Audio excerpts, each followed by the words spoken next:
Well, I think Roger did a good job. He handled himself well. He seemed to have complete control over the huddle, which is a very important thing for the quarterback. He threw almost every pass that he threw very accurate and on timing. He had no trouble really handling audibles or things that a quarterback has to do, and therefore we felt pretty good about his performance. This doesn't mean, that Craig Martin is not going to play or he's not going to be ready. I think Craig made as much progress last week working as I've seen him in a long time, and if he continues this type of work, then he ought to be very accurate and back where he is by the end of this week. You've always stressed the experience factor in determining a starting lineup. I would guess that you still would like to have the experience there. Well, I think you always must work with experience if you expect to win a championship. This is what makes the National League and the professionals what they are, is experience. And when you look at some of the teams like Los Angeles or Minnesota, the teams are very experienced clubs. Well, you can't afford a mistake against them, and therefore you've got to have the most experienced people possible on the field when you play them. Would you expect that there's a possibility that Craig could play as well as Bob Hayes and Ralph Neely this week? Well, I don't think there'll be much question about Ralph Neely and Bob Hayes playing. I think they're ready. Bob was hurt really last week. He had his knee lanced for an infection, and he didn't practice much last week, but I expect him to be ready to go, and I expect both of them to play. Now, the quarterback's a little different situation. You just don't put a quarterback in for no reason. So whether Craig plays or not will depend a lot on the tempo of the game. But I'm very confident that if we don't move the ball well with Roger, that Craig will be very capable of coming in and seeing what he can do.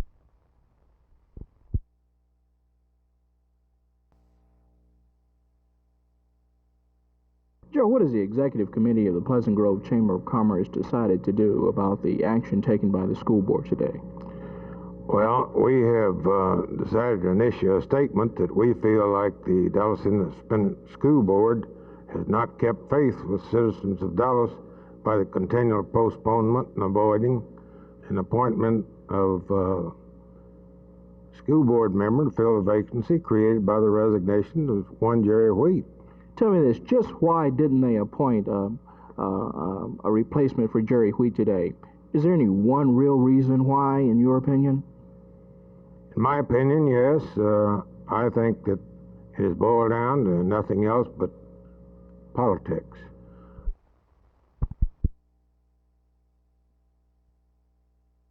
One of the problems with our study is that it doesn't make any difference whether we're talking about this study or any other study. There's a tremendous lag period between the time that these findings become apparent to the investigator and the time that they can be put together in a manner that is comprehensible and can indeed withstand the critical medical audience and get to the practicing physician. There are a number of oral preparations currently on the market. They are predominantly, and most of them are in one chemical family. Unfortunately, for all concerned, quite closely related to the one that we tested. The one that we tested was the first one to be licensed. Because they are close chemical cousins, we would be very hesitant to, I think, again, this is a question that would have to be left to the judgment of the individual physician involved.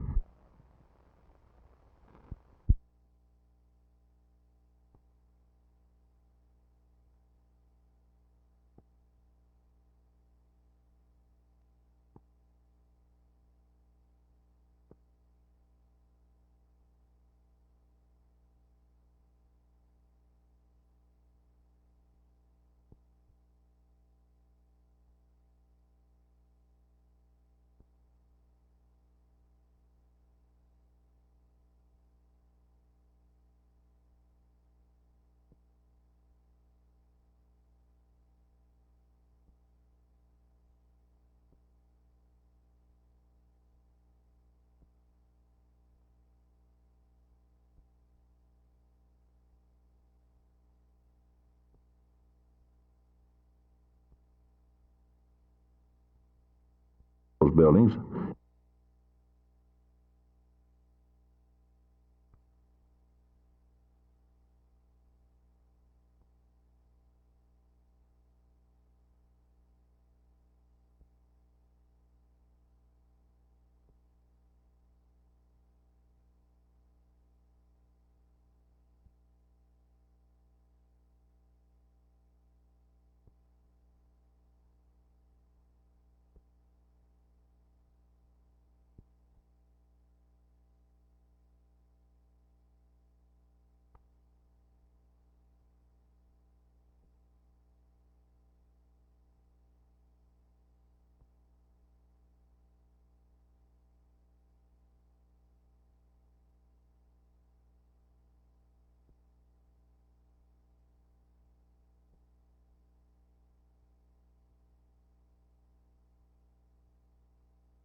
in spite of the figure.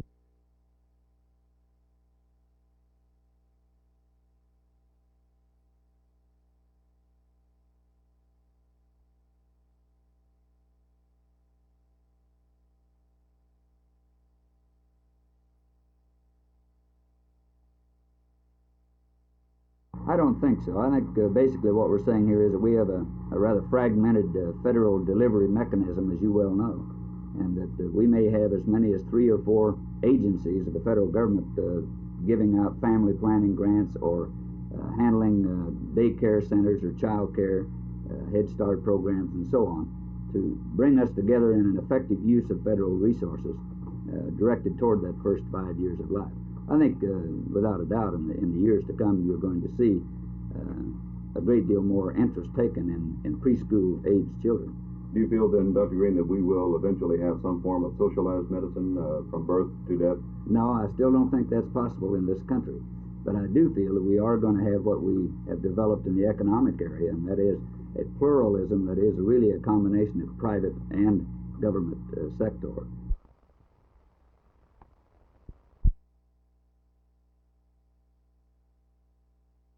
As of right now, I would say that Dallas and Houston are rather noticeably lower in their living cost level than the rest of the country, and that generally speaking, Dallas and Houston prices do not move as fast as they do throughout the rest of the country. We have had a period of a couple of years where Dallas and Houston prices both have moved faster than most other cities in the country and faster than the national index. We seem to be coming out of that now.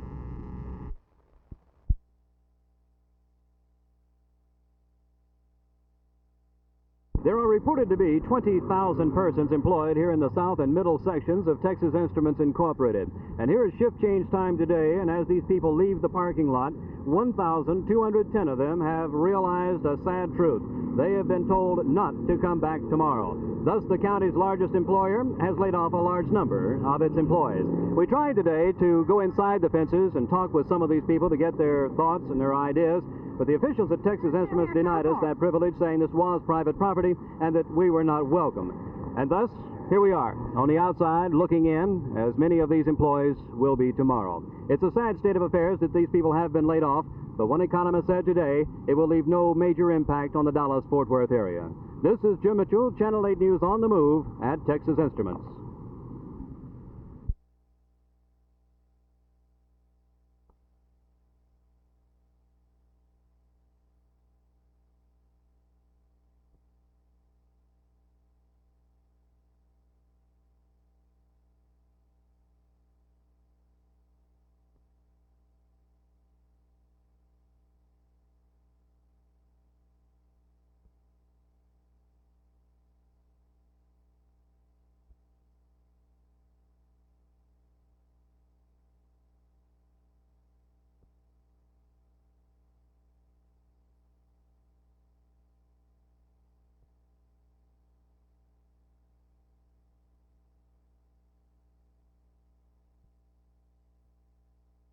For a number of years, I guess you would say that they were considered more of a junior type college.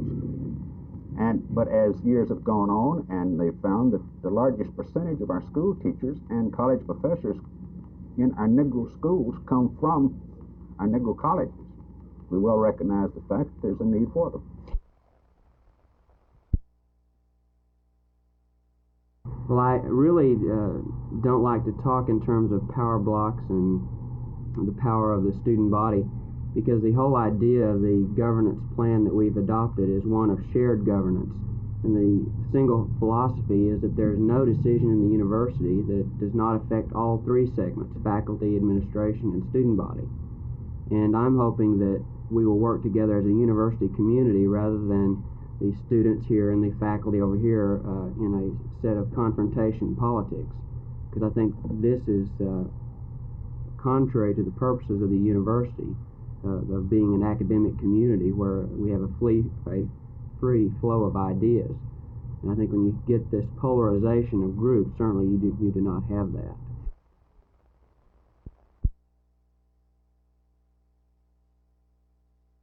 there aren't that many people who are pacified.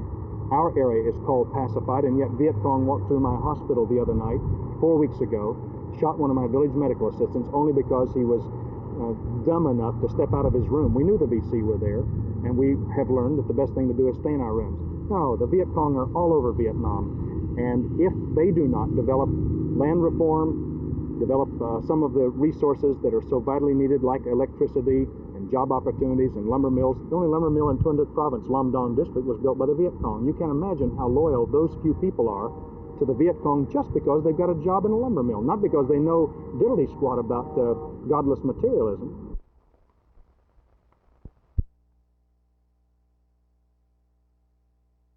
We have always argued that the UN resolution calling for Israeli withdrawal should be honored. But we are equally firm in our belief that Israel's entity should be fully protected, and therefore we would have no sympathy with an attempt to reoccupy by force what may be claimed to be one's own territory, when by acceptance of the logic of previous developments, it is recognized to be otherwise. We do believe that the only way to bring about any adjustments, if adjustments are needed, should be by negotiation.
What type of a game do you think it'll be? A repeat of last Saturday's with hopes for the Frogs to be on top? Well, I think so. Well, we just looked at their film this morning against Oklahoma, and it was a good football game for 3 quarters.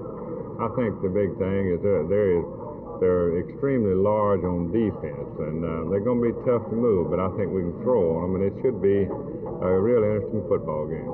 Now, Steve completed 21 out of 35 against Purdue, didn't he? Right. He had a good day. The only thing wrong is we didn't throw enough. After we looked at the film this morning, we didn't throw enough because they gave us the outs and the short passes, and if I had to play them again, I think I'd probably throw 60 passes. Well, now, in opening up against Wisconsin, do they have as big a defensive team as Purdue? Are you going to throw more, do you think? Well, I think they're as large as Purdue. I don't believe they move quite as well as Purdue. No, we're going to stick with our run game to start with, try to establish something. Then if we can get our run game established, then we can start throwing. How's your secondary holding up? Our secondary is holding up good. We started 4 sophomores, and they played well. We only got burned a couple of times on long passes, but this will happen to young boys, and I'm well pleased with it.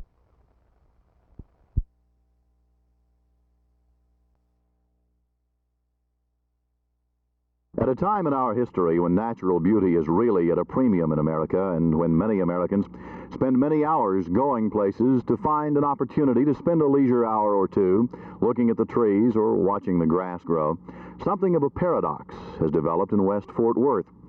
because here in this rather large area, the City of Fort Worth Park and Recreation Department had intended to spend up to $60,000 installing hardtop roads, a shelter area, and picnic facilities for persons to come here and to enjoy this last bit of wild area within the confines of Fort Worth. The area is surrounded by, to say the least, very comfortable homes, and many of the people who live there don't want the park improved because, they say, an improved park would probably bring hippies and dope and electric music. They presented a petition to the City Council through their attorney. They are now ready to work with the Park Department in hopefully exploring the possibility of making it amenable and available to children, to the Boy Scouts, or to people in general. Does it trouble you and your clients that an element of society has kept people from allowing a park to be built in their neighborhood? Well, of course, it is a very troublesome thought and one that disturbs all of us. Improvement of the park is certainly not without proponents altogether. There are those who say that a little electric music and a few people with long hair is certainly no reason not to improve this area of Fort Worth. City Councilman Ted C. Peters sees both points of view. As far as this particular instance is concerned, I felt like that the problem that was expressed there about the element of people that would frequent our parks and do, in fact, do this, would be something that would be undesirable. I feel like that's a problem within itself. I feel that we are combating that problem, and I think that very shortly all of us will see an improved situation in that area. There are those who prefer to wait until the hippie movement, as they choose to call it, goes away before the park is improved. There are others who say that time may be a long time coming. In the meantime, the matter comes up for more discussion at the next Park and Recreation Board meeting on October 7th. Jerry Taft, Channel 8 News on the Move in West Fort Worth.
I feel that Times has influenced the war through influencing other newspapers, through influencing the government, because every president reads the New York Times. Most of the members of Congress read it, all the members of faculties, not all of the members of the faculties, but many college faculty members read it, presidents and so on. The Times has just an enormous influence. I feel that it affects the informational content of every literate mind in the United States. Well, you haven't said yet, I don't think you purport to say, that the Times is influenced by any agency or branch of the federal government. Is that true? It is. You don't believe it is? It's interlocking in the sense that the government frequently follows the advice of the New York Times. For instance, I believe the Times was the first to advocate the withdrawal on the wholly illogical principle that if the enemy wouldn't talk with us, then we'd have to withdraw to convince him that we were really in earnest. This has been this way since they have started the airport. They have now 4 or 5 phases of work, and this problem has gone forth.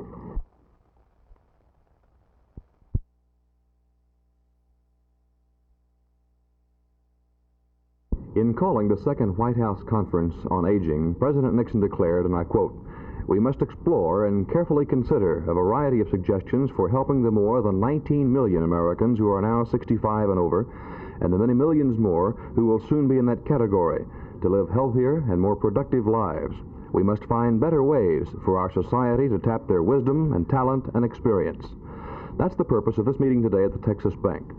Senior citizens from the Dallas area are having their say in their needs and what they would like to see come up at the second White House Conference on Aging, and legislation that may help them better live their lives.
A week ago, the county commissioners had plans to buy an old brick building at 116 Commerce Street in Fort Worth to provide some relief space for the overcrowded tax department. Today, however, the court discussed the possibility of building yet an east wing onto the old county courthouse. When the west wing was completed in 1958, it was felt that eventually the county would need to build an east addition. County Auditor Jack Benson is going over figures this week to determine the cost of such a structure. When the figures are in, the commissioners will start looking for the money. It's hoped that the county can borrow the cash without going to a bond issue. One way or another, the county is due for some much-needed extra office and storage space, and county department heads can already start breathing easier. Art Sinclair, Channel 8 News on the Move, Fort Worth.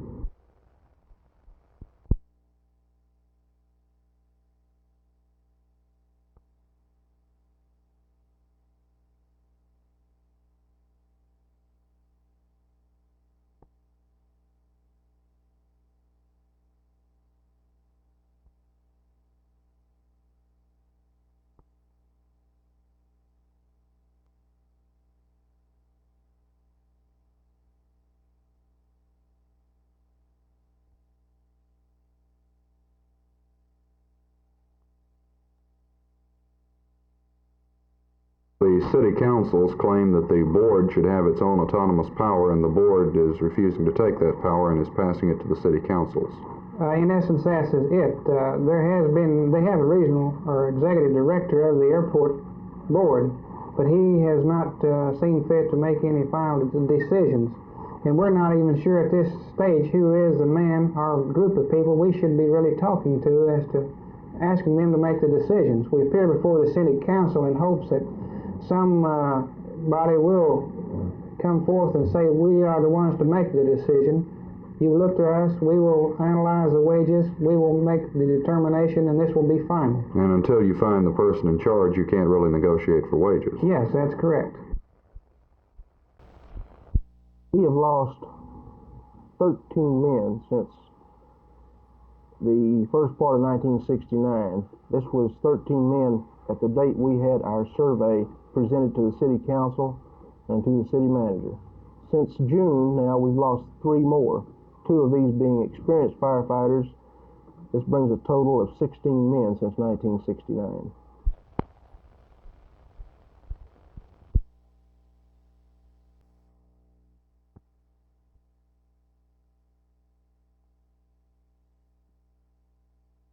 I'm afraid the first need is going to be increased retirement benefits.